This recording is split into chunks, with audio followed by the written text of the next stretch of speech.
विषय सच्ची सुंदरता और योग्य स्त्री की पहचान। मुख्य पद नीतिवचन 31-30। शोभा तो झूठी और सुंदरता व्यर्थ है, परंतु जो स्त्री यहोवा का भय मानती है उसकी प्रशंसा की जाएगी।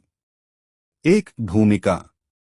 प्रिय भाइयों और बहनों, आज का समय ऐसा है जहां सुंदरता, फैशन और बाहरी आभा को बहुत अधिक महत्व दिया जा रहा है। हम जिन विज्ञापनों को देखते हैं, सोशल मीडिया पर जो पोस्ट्स वायरल होती हैं, वो हमें बताती हैं कि सुंदरता ही सफलता की कुंजी है।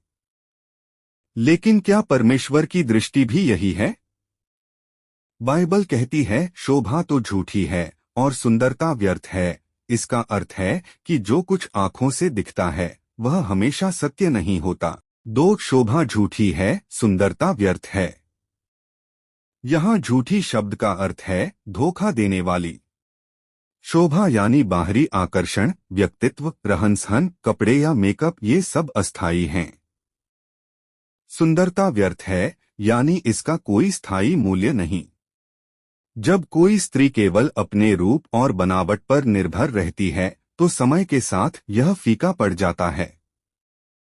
उदाहरण, हमने देखा होगा कि कुछ लोग बाहर से बहुत आकर्षक लगते हैं, परंतु जब आप उनके जीवन को देखते हैं तो वहां शांति, विनम्रता या विश्वास की कमी होती है। परमेश्वर के लिए सुंदरता केवल बाहरी नहीं बल्कि आंतरिक होती है। 3, परंतु जो स्त्री यहोवा का भय मानती है। यह भाग पद का मुख्य संदेश है। एक स्त्री की वास्तविक शोभा उसकी भक्ति में है। यहोवा का भय, इसका मतलब डर नहीं है बल्कि आदर, सम्मान, समर्पण और उसकी आज्ञाओं में चलना। जब एक स्त्री यहोवा के भय में चलती है, वह अपने परिवार की सेवा करती है, वह दया, सहनशीलता और प्रेम से भरी होती है, वह अपने शब्दों में नम्रता रखती है, वह पवित्रता में चलती है और अपने जीवन से परमेश्वर की महिमा करती है। बाइबल उदाहरण, हन्ना, एक प्रार्थना करने वाली माँ, एस्तेर, जो साहस और विश्वास से अपनी जाति को बचाती है, मरियम, जिसने परमेश्वर की योजना को स्वीकारा और मसीह को जन्म दिया। ये स्त्रियां सुंदर नहीं केवल रूप से थीं, बल्कि अपने विश्वास और भक्ति में भी अनमोल थीं। 4, उसकी प्रशंसा की जाएगी। परमेश्वर का वचन कहता है कि जो स्त्री यहोवा का भय मानती है उसकी प्रशंसा की जाती है। यह प्रशंसा केवल लोगों से नहीं आती बल्कि परमेश्वर से भी मिलती है।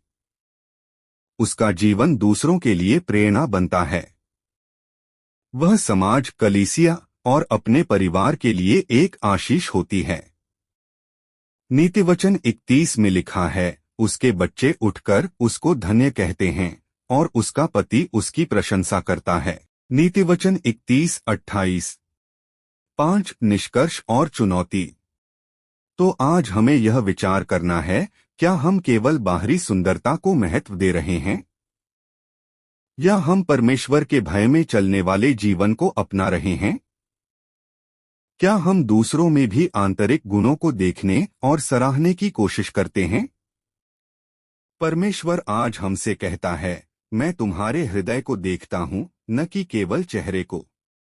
प्रार्थना है, परमेश्वर, हमें ऐसा हृदय दे जो तुझसे डरता है, तुझसे प्रेम करता है और तेरी आज्ञाओं में चलता है।